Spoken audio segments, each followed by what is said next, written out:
right, friends, welcome back to another episode of Sit Crooked, Talk Straight. My name is Katie Myers, and Leanne Jameson just took a sip of water. And I am Leanne Jameson. Oh, y'all, I'm nervous about today's episode, apparently, because my biomarkers, my physiological markers are telling me that I'm nervous. And so my chest got red, and Leanne was like, why are you turning red? What is happening? What's going on? And all I can think is that we always come to this space wanting to talk about things very openly and honestly and look at all the different perspectives, how we are impacted by the world around us, how we are impacting the world around us. And we've got a pretty intense, but not in potentially, we'll let you be the judge of. This makes you more nervous than our last one. We were talking politics. Yeah, this one does. I think because one, we were joking around about the title of like, are we prophets or are we conspiracy theorists? And I think on one hand, it would be silly to not look at some of these things that are going on in the world around us. And just, I think I mentioned like burying our heads in the sand or like living under a rock during our last episode. And it's not, I don't advocate for that. I do advocate for knowing your threshold and tolerance for information. But this gets into a lot of information that is not mainstream, I don't think. It's more mainstream in the circles that you and I run in. Because we're interested in this stuff and we believe in a lot of it. We've experienced a lot of it in our personal and professional lives. And so when things start to like ring true, we start to perk up a little bit and we're like, oh, what's that about? And so I don't want this to be, although I do think it's funny to think about us talking about a conspiracy theory on here. I don't want that to be the angle necessarily. I want to be sure that we continue to come back to the point and the reason that we exist in the first place is to create a safe space to talk about different things and question different things and to get curious about different things. And if some of this lands for you with your experience, or you're like, oh my gosh, I didn't know any of that stuff, because a lot of this stuff is just like, I didn't know. I didn't realize. So we're talking about this super high level. Let's get into it. We are going in and out of the age of Aquarius. I am an Aquarius. Aquarius is an air sign, and Pluto, the last time that Pluto was in Aquarius was during the 1770s, 80s, and that was when we experienced the American Revolutionary War. So right now, I'm not going to go into, I'm just going to say facts. How about that? We start with this. You can draw whatever conclusion you choose.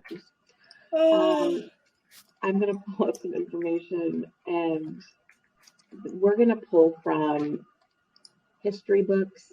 We're going to pull from human design. Leanne, what are you pulling from? I am pulling from the Fourth Turning book, which has always been like really interesting to me, although I haven't read the entire thing. So that's what I'm pulling from. I remember the first time my husband, yes, exactly. I remember the first time my husband, he was like, check this shit out. Because that's how he talks. And that's how he talks. He always tells me, he's like, I do not sound like that. I'm like, yes, you do. So, but I remember hearing it, and I was just like, oh crap, what's this guy all about? Because he's all, it's very interesting stuff that he saw actually in the war too, that he told me about later on. Just so he does not trust the government one bit. But so he's all into this stuff. So he sent me this, and I thought it was really interesting, the concepts there. And when you track it, like the different things that were happening during the different time periods, and it's very similar to what you were talking about, right? With astrology. It's just like, it's very interesting. So just like we always talk about, stay curious, stay open. This is truly purely out of curiosity and being like, oh my gosh, look at this and look at this, look at all of these different things that are happening. Because our last episode was just like, shit is hitting the fan. Like, what are we doing? What is happening in the world today where we have these two candidates? Like, how did we get here? And this is sort of a follow-up to that, of just like, yeah, shit is hitting the fan. And I mean, this could possibly be predicted. I know the biggest prophet, or whatever you want to call him, was like Nostradamus, and there's conflicts around that. He was very general. But like, I mean, how could he have seen some of the things that he talked about? Anyways, so it's just interesting. It's interesting information that I stay open to. I have, peers, friends that are very into, conspiracy and stuff like that. And again, I'll talk to them about bits and pieces, because if I start trying to wrap my head around it all, like, I forget. Yeah. I'm just like, what, why are we even doing any of this? And I'll go ahead and say this too. If you are toying with contemplating kind of existential things, if you are even as far as an existential crisis, and this is triggering potentially, because just know that we're going to talk about some things that you're going to potentially, this could add to some of the questioning and concern about what is all of this for. If we're just on this time loop, if this is all just the matrix, like what are we really here for? Yeah. We can get really down that rabbit hole, and that's not my intention. Yeah, same. It's really because I do want to wrap, like, my purpose. I'm here during this time for a reason. Right. You're here during this time for a purpose, and we may not know exactly what that is. It might be unfolding as we speak, but I do believe that with my whole heart. And so, yeah, let's start with just some facts. And these are just facts.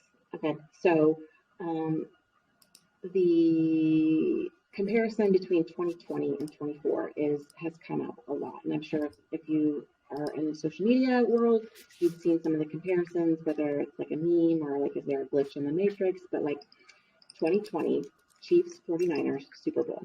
2024, Chiefs 49ers Super Bowl. 2020, Lamar Jackson wins MVP. 2024, Lamar Jackson is favorite to win MVP. 2020, Texans win AFC South with 10 wins. 2024, Texans win AFC South with 10 wins. It goes on. I mean, there's like 25 things here. 2020, Billie Eilish won Song of the Year. 2024, Billie Eilish won Song of the Year. 2020, Avalanche finish second in West. 2024, same. 2020, COVID starts in March.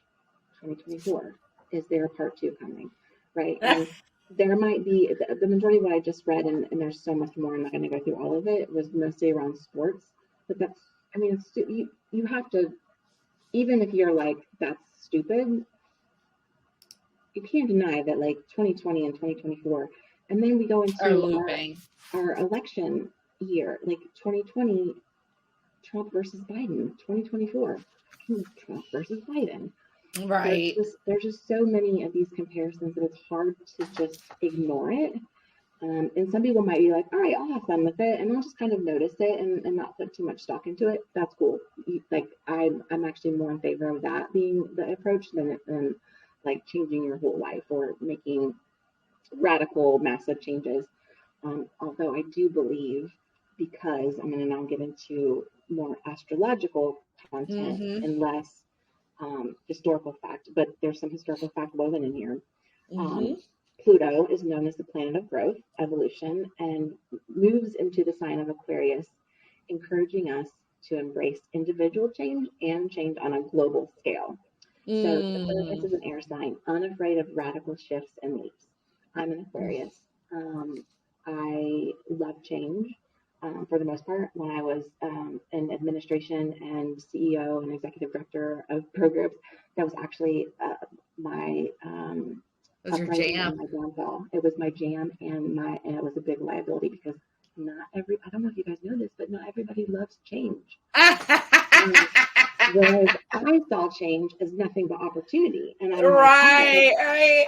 like game on, like something's got to die in order for something to be born. Like something's got to make room for this other thing that's going to happen. Like we've got to shift, we've got to make change, we've got to have revolution, we've got to have transformation. And people really freak out. People just want some fucking stability, okay? And I do not fault or blame those of you who are like, enough, like let's just keep something the same for a little bit. I also enjoy consistency. I enjoy consistent change. So the representation of death of ego and rebirth of our soul pattern is kind of what this whole Aquarius, like Pluto being in Aquarius. The beginning of Pluto's transit in Aquarius coincided with the American Revolutionary War, and the end of the transit brought the French and Haitian revolutions. People fought for their voices to be heard, emphasis on fought. So this particular article that I'm pulling from the Today Show is talking about, are we anticipating another upheaval? Are we anticipating another American Revolution? I mean, the the last time Pluto had its full extensive transit in Aquarius was from 1777 to 1798. Y'all, non-history people, the Revolutionary War, 1775 to 1783. Y'all, the last time that we had these experiences, we saw big changes, we saw big shifts in the world. And when Leanne and I were talking last episode about like, oh, how did we get here with these like our political landscape, and the leaders of the fucking free world are going to be in diapers soon, and I say that partly in jest and partly in like, what are we doing? Like, what are we doing? Right. But I also believe that some of this has to happen because this is what precludes or preempts change. We have to have some. If everything is great and everything is status quo and everyone's happy and content, there's no need for change. It's when people are unhappy, there's unrest, there's need for transformation, it's unfair, there's inequity, there's all these things that are wrong. That's when we rise up, and that's when, and it usually doesn't happen in the form of like, let's sit down and have a cup of tea and come to an agreement.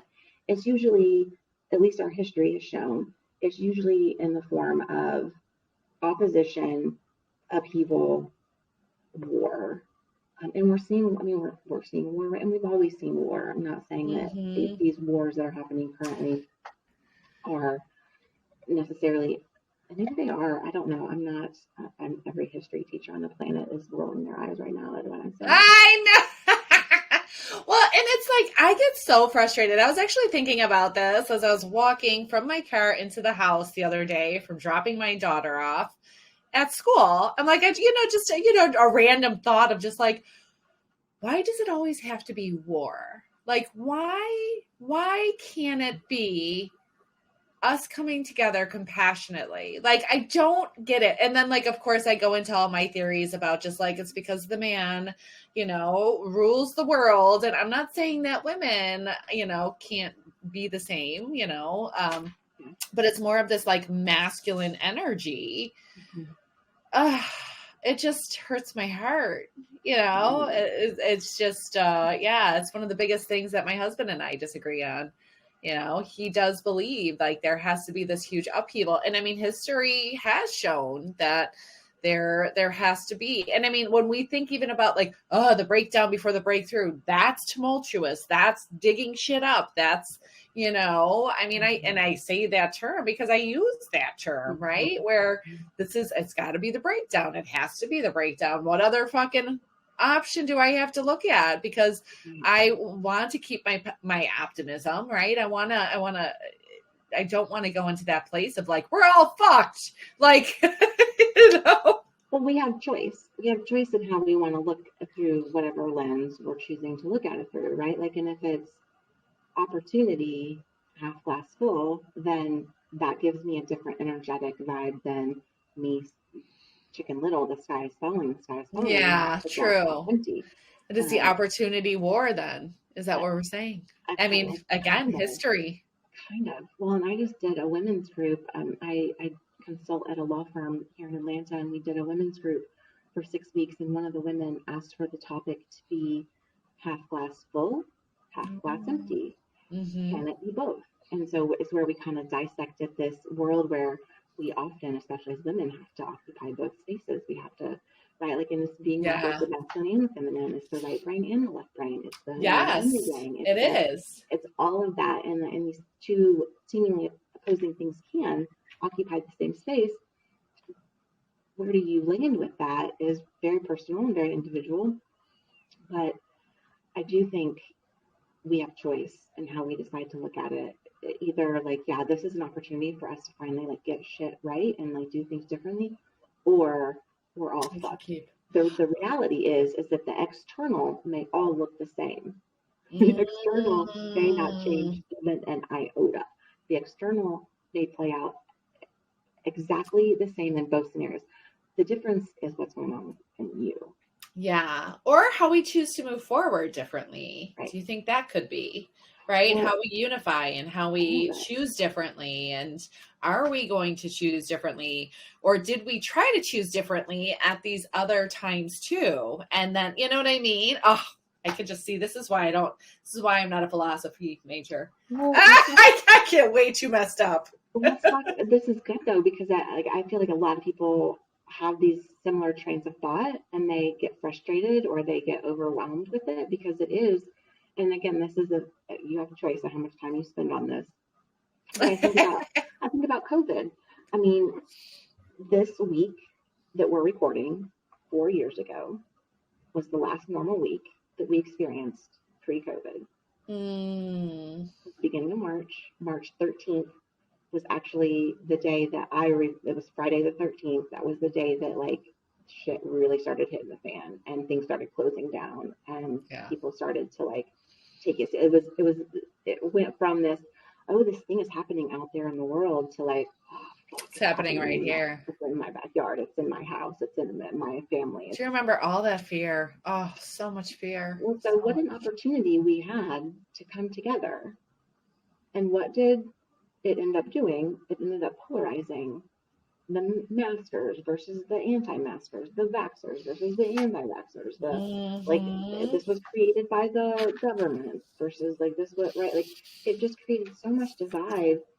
And I think we had an opportunity. And for some, and I still believe this because as a therapist, like I still see the silver lining for a lot of people that like COVID really did change some people to some degree. I don't think that it has changed, because I remember saying at one point, like, we will never be the same again. We will never be the same again. But I have to say, I'm disappointed in that I am busier than ever. Traffic is just as bad, if not worse than it was pre-COVID. We continue to be divided by these different philosophical and foundational beliefs and truths and thoughts. I don't know that I think we're right back to where we started. Right. In some ways. Maybe not in all ways. I'm sure there are some more positive spins, but like that's where my head and heart go right in this moment. It's just like I don't wear a mask anymore. I don't socially distance anymore. COVID feels more like the flu did before, where it's like, yeah, people get it and some people will die for sure. But it's not like it was in 2020.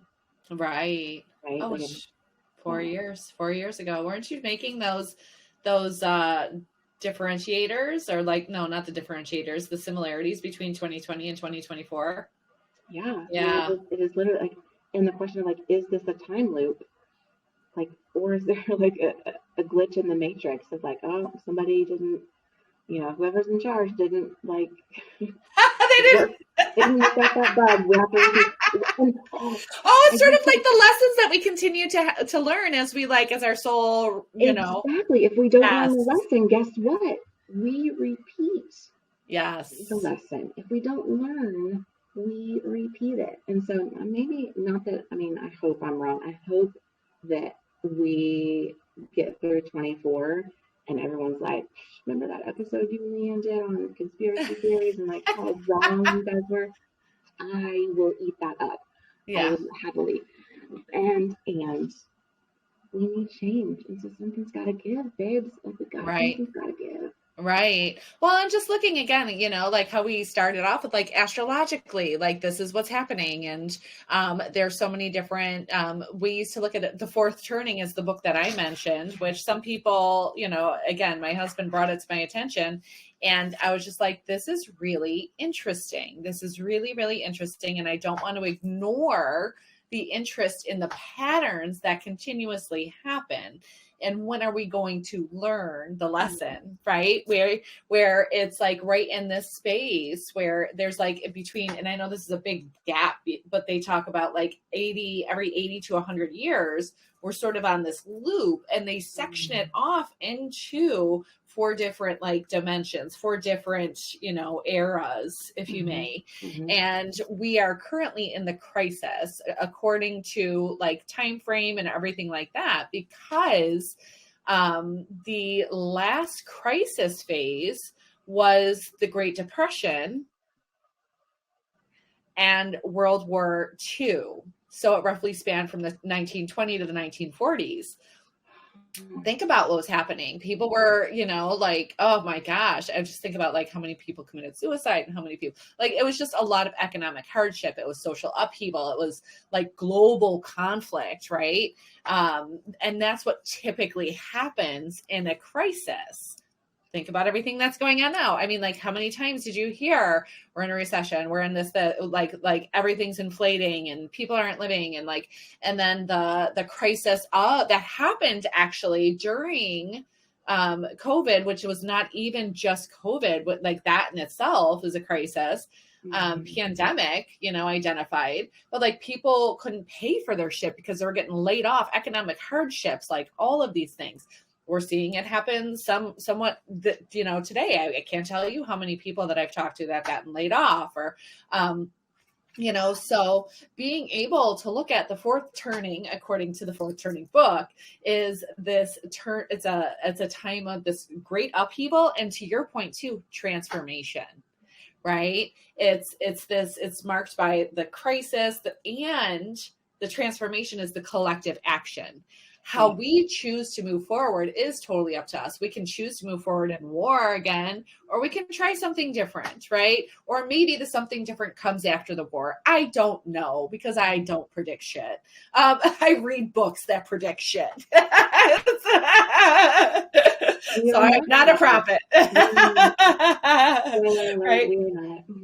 No, but it's like this crisis it talks about it's a period of intense conflict and struggle, but also one of innovation and rebuilding.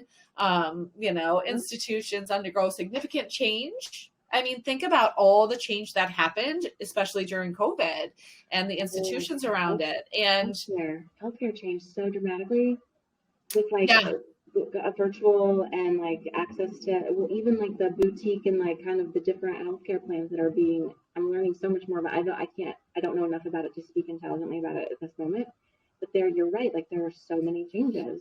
Mm-hmm. And I mean, just the way that organizations possibly treat their employees and what has come up for them. And now there's a lot more, I believe anyways, because I work with a lot of HRs too, like just where it's all about like well-being. I work with a lot of executives too that are pushing this too, of just like these well-being programs. And it's not just about weight loss, it's about mindfulness and connectivity and connection and all of this stuff. So it's during this time, it really talks about there's a renewed focus on collective identity and purpose. And I mean, like, that's what I work in and day out, right? Is like everybody's searching for what's the bigger purpose. Like this can't be it. Like, and we all have this like you were saying at the beginning, there's a reason I'm here during this time. So what happens? And then it talks about like going through this crisis, which should be happening within the, they said 2020 to 2030s in this book. Then we go through this huge upheaval, which we're in currently, regardless if it's 2020 or 2030, where it ends, we're in it. And then we move into this high, which is the next phase, right? Which is a period of like optimism, institutions are strong, there's a sense of unity, there's collective purpose, right? So it's just so, I want to say like it's scary and interesting and exciting to be in this space, right? I think it's all of the above in so many different ways. And again, how you decide to look at it matters. But even I wanted to draw the parallel to those of you who are interested in human design, the overlay and the synchronicity of what Leanne just shared about 2020s and 2030s and this revolution, kind of upheaval, collective change. But if you follow human design, there was a prophecy by the creator of human design, and he called it the great mutation, or the emergence of a new, in these words, a new like human species. But it's technically, like the way that it was prophesied was 2027, that this was going to be the time of radical change within our human collective, a different level of consciousness, a different level of connection and renewed purpose. And so like it's just all of the same things fit with whether you're talking about astrology, whether you're talking about human design, whether you're talking about numerology, whether you're talking about the fourth turning, whether you're talking about 2020 and 2024 being on a loop, a glitch in the matrix. I kind of like don't really care what you call it. You can't deny that there's something going on. I don't know if you guys know, but there's something up. There's something going on, and I think we should pay attention to it, frankly. Now, what I'm doing, let's bring this down to a little bit more like granular and like human level, not so esoteric and existential. But how does that affect me in the day to day? Well, I'll be honest with you, it doesn't affect like what I eat for breakfast. It doesn't affect. It does affect what I read. Maybe I'll do it differently. What it does. I was going to say, it does affect how we eat too, honestly. When you think about like, I don't know if you've shifted, but like even the awareness, I mean, we can get it down to granular of just like, we want to eat healthier. There's more vegetarians now. There's more. I've been doing less meat. I've been doing less. Right? I'm a fucking meat eater, y'all. Like, I'm like a meat eater. You love bones. My gosh. That restaurant. Like, I went paleo for probably like 3 years, and it was the best I felt in my entire life.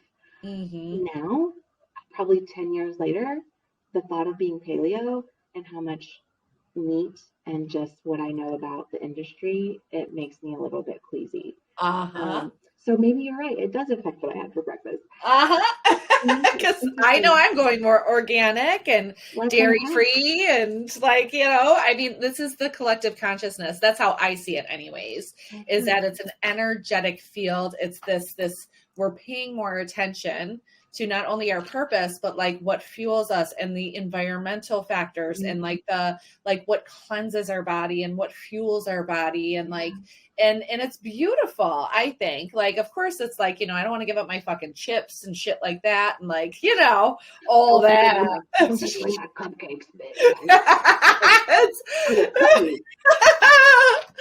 But it's truly right when you think about this bigger collective purpose. Like, we're all, I don't know, and like I always say this, I'm like, I preface it by like, I don't know if it's just the people I hang with, because they are very like conscientious and intentional.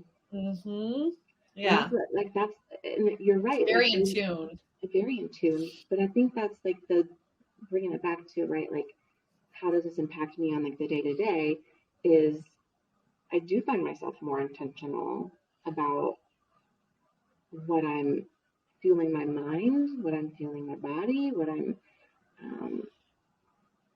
allowing to take up space, because I don't think I'm doing it on a conscious level. I don't think I'm like super conscious of it, but there's this underlying current of you want more and you want better. And so that means you've got to be a little bit intentional about what you're doing with your time, your energy, your resources, your body. And yeah, so it's interesting. I was going to say it doesn't really impact a whole lot in the day to day, but it absolutely does.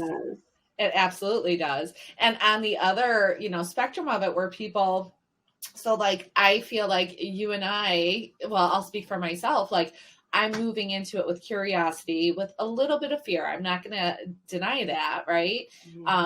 Excitement, possibility. Right. And like this being aware of, again, it's just like, this is a newer thing of just like, what am I doing? Like, how am I being intentional with the environment, with my body, with what I'm eating, stuff like that. Now, again, I'm not 100% like there, but like, it's starting for me. Now, it's funny because then I look at my one sister and her husband, who go more of like the fear-based route. Right. And and they're very intentional with what they eat, very organic. I mean, they're farmers and stuff, and very cool stuff. And they're like, they have their ammo and like all of their guns ready in their bunker, and like they're ready for whatever shit is going to hit the fan. So it's just like, I don't know, I sort of see it on like, this spectrum, and like I'm on one end of the spectrum and they're on the other, really. Maybe, I mean, it could be a little bit further. We're probably more like, not completely on either side. But it's just, I think it's just interesting of like taking in this information, and then how does it impact our day-to-day living? How does it impact our beliefs, our emotions, our fears, or our faith, or like, all of it. And it, I think it's just about staying curious about that, of like, you might not think that you're being impacted, and you are. Yeah. Right. The difference between like what you're conscious of being impacted by and what you're not conscious of being impacted by is also another layer. And so, I hope this episode brought you lots of light and love and laughter and awareness, maybe, or maybe you turned it off. What's that? We're not going down that rabbit hole. Either way, I'm repeating myself a ton about like, it matters what lens you look at things through. And so you have choice. You can be Chicken Little and the sky is falling, and oh my gosh, 2027 is right around the corner, and oh my gosh, this political stuff in the election year, and then blah, blah, blah, blah, blah, blah, and it will convince you and paralyze you into inaction and just being completely a victim and a martyr of whatever your circumstances are. Or it could motivate you into being a little bit more intentional, being a little bit more mindful. It's up to you. It's your choice. Your choice. The choice is yours. That's free will. So, to wrap it up, we are in a high state of crisis. And transformation and innovation. Again, the lens that you see it through definitely matters. So we would love to. I would actually love to hear about anybody else's experiences with like any kind of like conspiracies or thoughts or prophecies, or like if you have any good books around it. I mean, it's just, again, like we're in the shit. Why not just open up and again, staying curious and talk about it. So we would love to hear from you. And as always, please stay curious, stay compassionate as well. That's very big. Be compassionate with us. This is self-compassion, which extends out to everyone, including us. So until next time, we are sending you all so much light and love, and hopefully you'll be back for some more.